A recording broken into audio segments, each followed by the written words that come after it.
Donc bonjour à toutes, bonjour à tous. Septième jour de stage, septième et dernier jour de stage pour le premier stage de juillet. Donc un peu fatigué. Bon, faut dire que lever à 7 heures footing, là je pars pour 1 h 30 de muscu. Léger quand même, tranquille.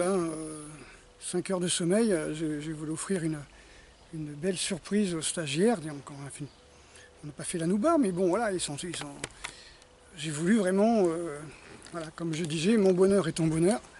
Donc la connexion, c'est aussi ça, c'est vouloir le bonheur des autres. Et, euh, et puis voilà quoi. Donc on s'est couché très tard, peut-être 2-3 heures. Et tout le monde était vraiment heureux avec des surprises auxquelles ils ne s'attendaient pas du tout. Donc pour compenser, hop, un petit bain glacé avec des glaçons. J'ai rebranché mon frigo pour avoir de la glace. Donc ça me casse un peu la voix. Voilà, donc super connexion, au-delà de ce que j'espérais, je dirais. Donc c'est des exercices surpuissants et pour peu que les personnes soient un petit peu, on va dire, sensibles, saines, honnêtes avec elles-mêmes, il y a une certaine, je veux dire, surconnexion qui se passe. Par exemple, pour cette histoire de surprise, il y a un stagiaire qui m'a dit «Ah, je m'en doutais un petit peu, je m'en doutais». Donc déjà, vous voyez un petit peu la connexion, c'est un petit peu comme dans un couple où vous êtes dans votre bureau, puis vous pensez à votre copine qui est votre épouse qui est dans une autre pièce, et vous dites tiens, il faudra que je lui dise, faudrait que je lui dise que je dois faire ça aujourd'hui. Puis la personne arrive, et votre épouse arrive, et il vous dit tu m'appelais. Vous voyez, ça c'est des choses qui me sont arrivées plusieurs fois, donc une certaine complicité que l'on trouve quand il y a une bonne connexion entre des partenaires. J'ai vécu ça plusieurs fois, donc ça on voyait qu'effectivement la connexion elle est là, elle est obligatoire. On vit dans une société, voilà, elle est comme elle est, mais la connexion elle est obligatoire. On n'est pas des autistes complètement égocentriques qui vivent uniquement pour eux et qui se foutent totalement de ce que vivent les autres et de ce que ressentent les autres. Donc c'est une histoire de karma, c'est-à-dire si vous souhaitez le mal à quelqu'un, si vous faites des pieds et des mains pour lui nuire, ça vous retombe sur la tête parce que vous-même vous ne pouvez pas être bien. Donc il y a des catégories de gens comme ça, quand ils sont mal dans leur tête, ils font tout pour faire chier les autres, pour se soulager en disant comme ça s'ils souffrent, moi ça me soulage. Non, non, non, tu rajoutes de la souffrance à ta souffrance.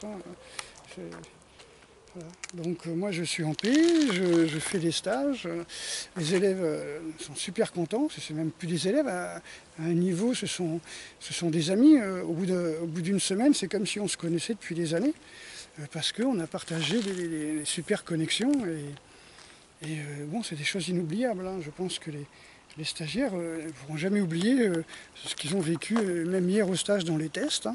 Alors je vous donne un test que je fais, c'est on met une personne les yeux fermés, et il y a 4-5 personnes qui tournent autour, dont un qui a un couteau dans la main. Simplement, il a un couteau dans la main, ce qui n'est pas déjà une attitude saine et normale, une baïonnette dans la main, et il pense à agresser la personne. Et ça, c'est quelque chose qui n'est pas une attitude normale.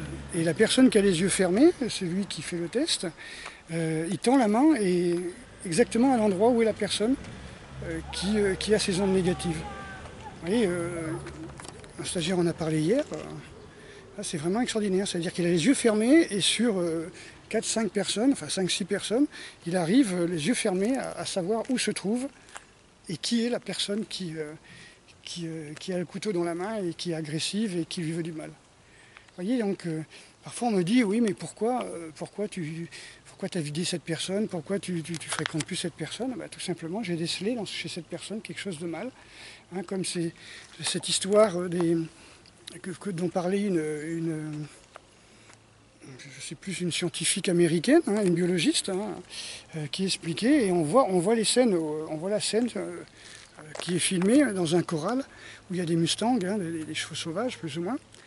Et donc du matin au soir, il y a une cinquantaine de chevaux qui s'acharnent sur un cheval comme ça. Ils le descendent, ils lui donnent des coups de sabot, ils le mordent. Et puis le soir, quand il est à terre, ils continuent à ruer dessus, à se laisser tomber dessus pour le tuer complètement.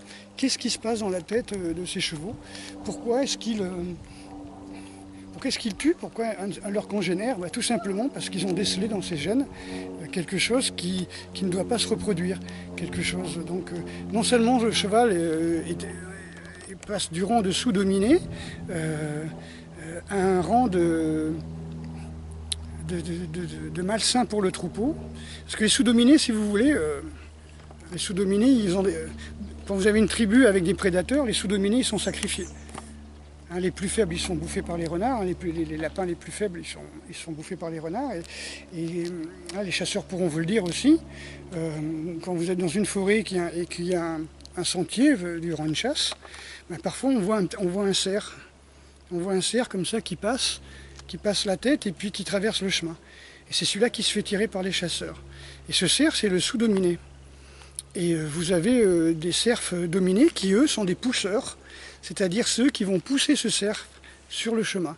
Quand les cerfs, quand la horde sent qu'il y a des chasseurs, ils poussent en avant-poste les sous-dominés qui sont inutiles au groupe et qui ne méritent pas de se reproduire. Hein.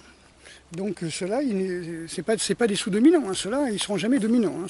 Ils ont décelé, chez ces pléonasmes, chez ces membres de leur tribu, hein, une faiblesse génétique qui fait qu'il doit disparaître. Alors, quand il y a des prédateurs naturels, c'est eux qui sont sacrifiés. Hein. Là, dans l'histoire du corral, il n'y avait pas de prédateurs naturels, donc les chevaux se sont chargés d'éliminer eux-mêmes ce membre de leur clan, de leur tribu, de leur horde, de leur... je ne sais pas comment on dit pour des mustangs, hein, afin qu'ils ne puissent pas se reproduire.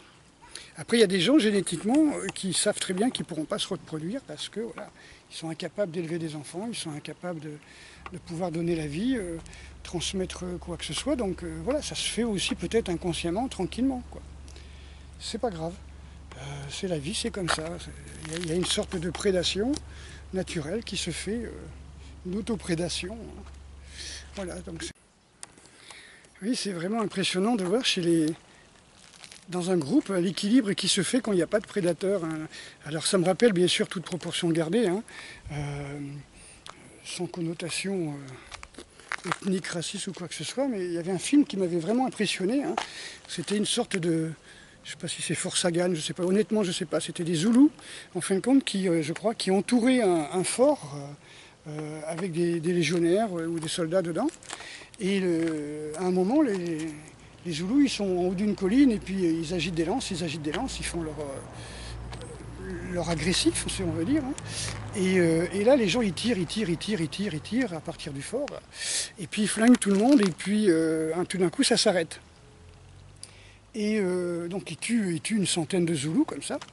Et un des soldats qui est dans le fort, il dit mais ça y est, ils sont partis, ça s'arrête. Et l'autre lui dit, l'ancien lui dit non, là le chef il a sacrifié toute une partie de sa tribu pour compter nos fusils. Tout simplement pour savoir combien on a de fusils, comment évaluer un petit peu nos forces. Et donc il va faire sa tactique à partir du nombre de fusils qu'on a. Et donc même dans les tribus, hein, il y a des gens qui sacrifient comme ça. C'est un petit peu comme on le voit dans la balade de Narayama, où les personnes, quand elles sont vieilles, elles vont mourir, elles vont s'exiler du groupe pour ne pas devenir des bouches à nourrir inutiles quand elles ne peuvent plus travailler, etc. Comme on voit chez les fourmis, hein, quand elles font des ponts pour traverser un petit ruisseau, il y en a une bonne centaine qui se sacrifient pour le groupe, hein, pour l'âme groupe. Donc le thème du stage, c'est cette connexion.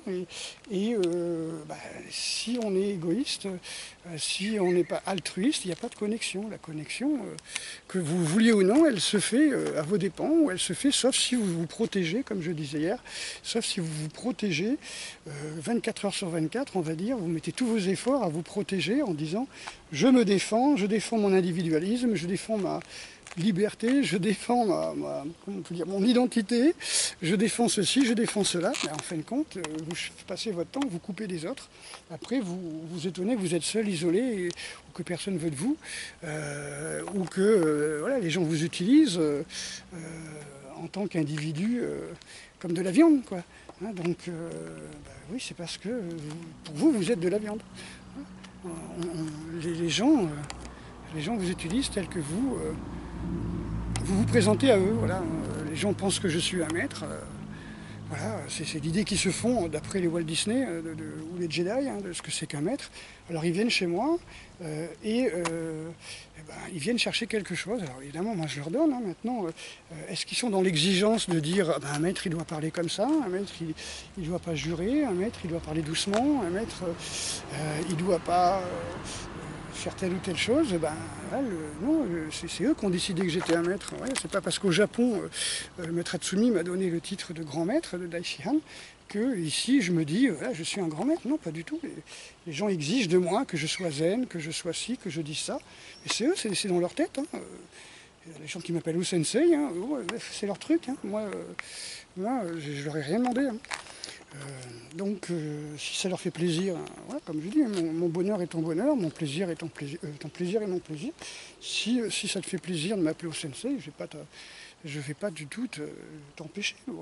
Mes élèves me tutoient, mes stagiaires me tutoient, et voilà, je ne suis qu'une fourmi parmi les autres fourmis, sauf que je transmets un savoir, et que de la même manière, ils ne peuvent pas m'obliger à garder ce titre de haut sensei, comme ils ne peuvent pas m'obliger à transmettre si je ne veux pas transmettre.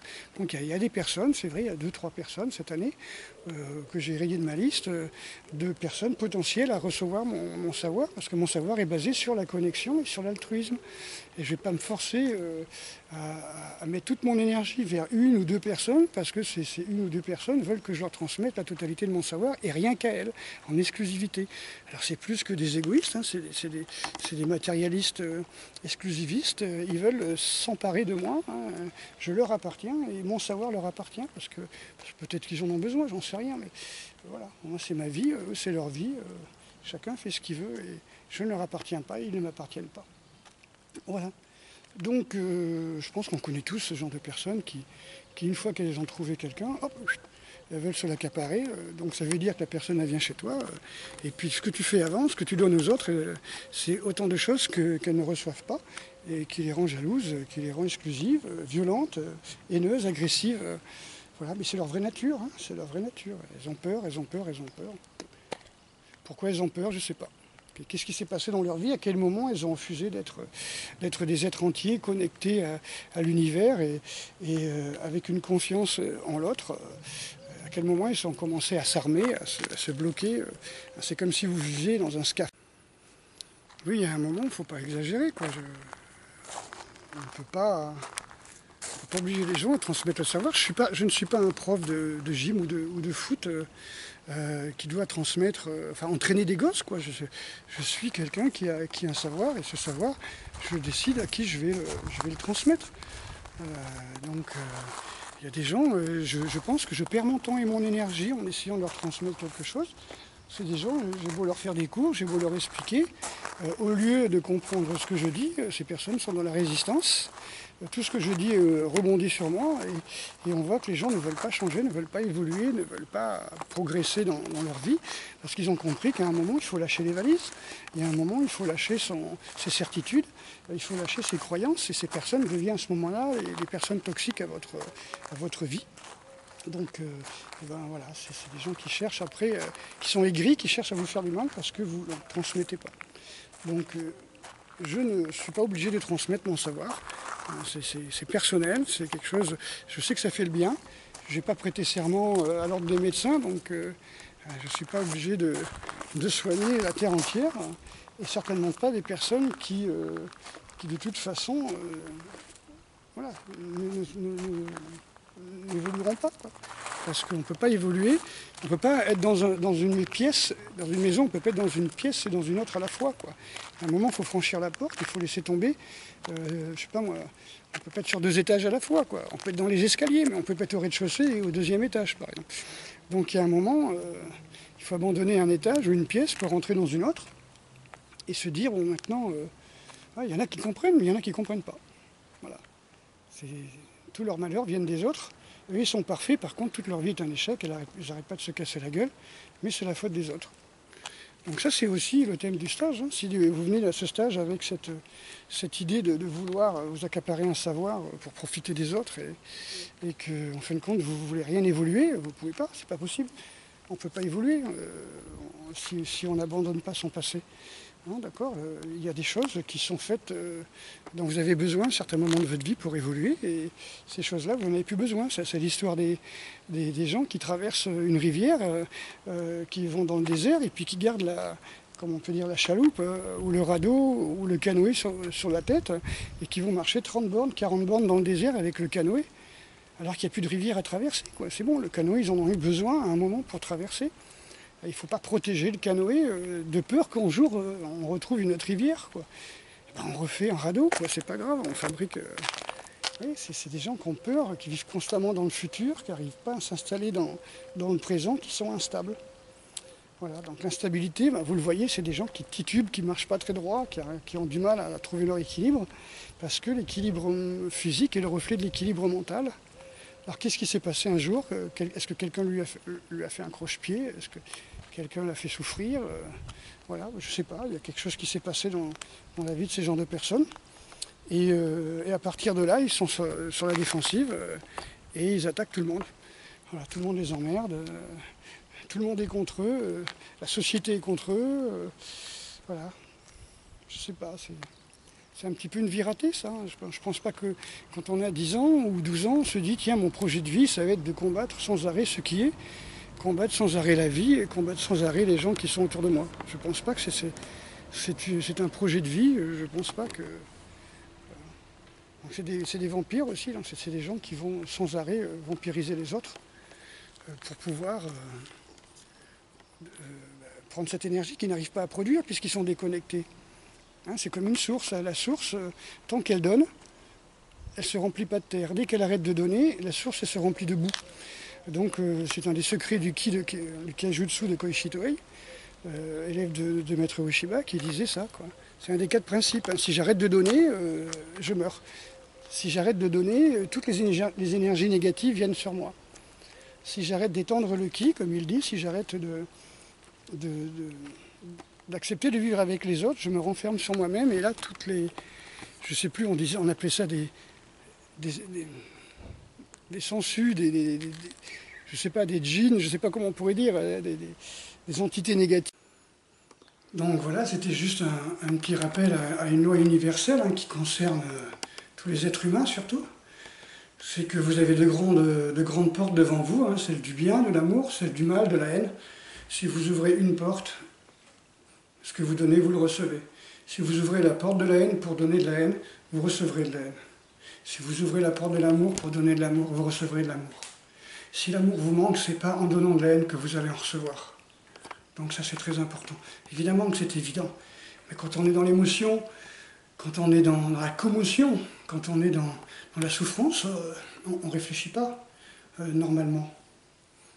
Si vous marchez dans la rue et qu'il y a une explosion à côté de vous, vous n'allez pas avoir une attitude sereine, vous allez faire peut-être des gestes qui sont incompréhensibles, des attitudes incompréhensibles. Vous êtes choqué, vous êtes surpris. Quand on est surpris, on n'a pas une réaction forcément normale. C'est pour ça qu'il faut rester connecté, c'est pour ça que c'est très important de se connecter. Donc voilà, c'est simple, comme je dis, on ne peut pas être à la fois dans l'amour et dans la haine, on ne peut pas être dans une pièce et dans une autre, on ne peut pas être au rez-de-chaussée et au 2e étage. Donc, si vous ouvrez la porte de la haine pour donner de la haine, vous n'attendez pas à recevoir de l'amour, de qui que ce soit, de toute façon, puisque vous êtes dans le rejet. Et on ne peut pas entrouvrir un petit peu la haine, un petit peu l'amour, ça n'existe pas, ou beaucoup l'amour et un petit peu la haine. Ça, on vous le dira. Voilà. Donc, on a une discussion là-dessus avec les stagiaires, voilà, avec des invités aussi que j'ai fait venir pour faire plaisir aux stagiaires. Voilà. Donc, c'est une évidence pour toute personne saine et sensée, et pour les personnes dans la souffrance, voilà, faut qu'elles s'allongent, il faut qu'elles réfléchissent, qu'elles méditent, qu'elles jeûnent. Vraiment, jeûne sec, à l'ombre de préférence, qu'elles se détendent et puis qu'elles se demandent où est-ce qu'elles ont mal vraiment dans leur corps, qu'est-ce qui souffre, hein, si ce n'est pas elles-mêmes dans leur tête qui se font souffrir.